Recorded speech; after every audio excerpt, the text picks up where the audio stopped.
परंतु कोणी स्वतःला उघडं पाडू नका. मला सगळ्या भागाला सांगायचंय. पण जर योगेश आला गेला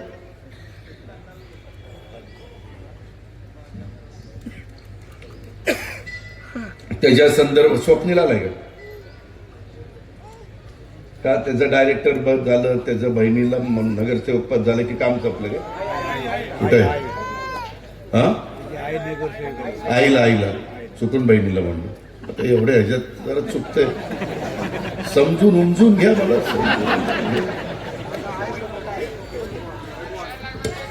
अरे पण स्वप्नील कुठे गेला? तिकीट मागताना कसे येतात, तिकीट द्या तिकीट द्या तिकीट द्या. मी मात्र कुणालाही तिकीट दिली तर मी मात्र त्यांची कामं करायची आणि तुम्ही तुमच्या पुरतं बघणार. उद्या सकाळी भेट म्हणावा ना तिथं. योगेशला पण भेटायला सांगा, स्वप्नीला पण भेटायला सांगा. हे असलं नाही चालणार. त्याला आम्ही रक्ताचं पाणी करतोय. मी सुप्रीम कोर्टाच्या चीफ जस्टिस साहेबांचा कार्यक्रम करून इथं आलोय. आता उद्या सकाळी नांदेडला चाललोय. अमित शाह साहेब येणार आहेत. फार महत्वाचा कार्यक्रम नांदेडला आहे.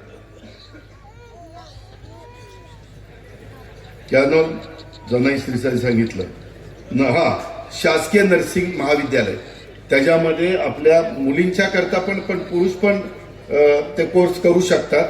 55 कोटी रुपयाचं फार सुंदर प्लॅन केलाय. तो झाला ना ते तुम्ही बघितल्यावर तुम्ही पण आश्चर्यचकित व्हाल. आता आपलं जुनं बस स्थानक होतं ना MIDCचं, त्याच्याच ठिकाणी करतोय. फार छान प्लॅन केलाय. मी परवाच त्याला मान्यता दिली.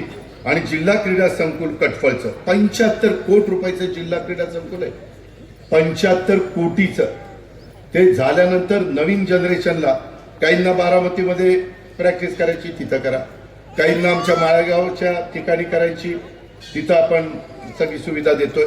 आणि इथं तर सगळ्यात चांगली सुविधा ती आपण त्या बाबतीमध्ये देतोय.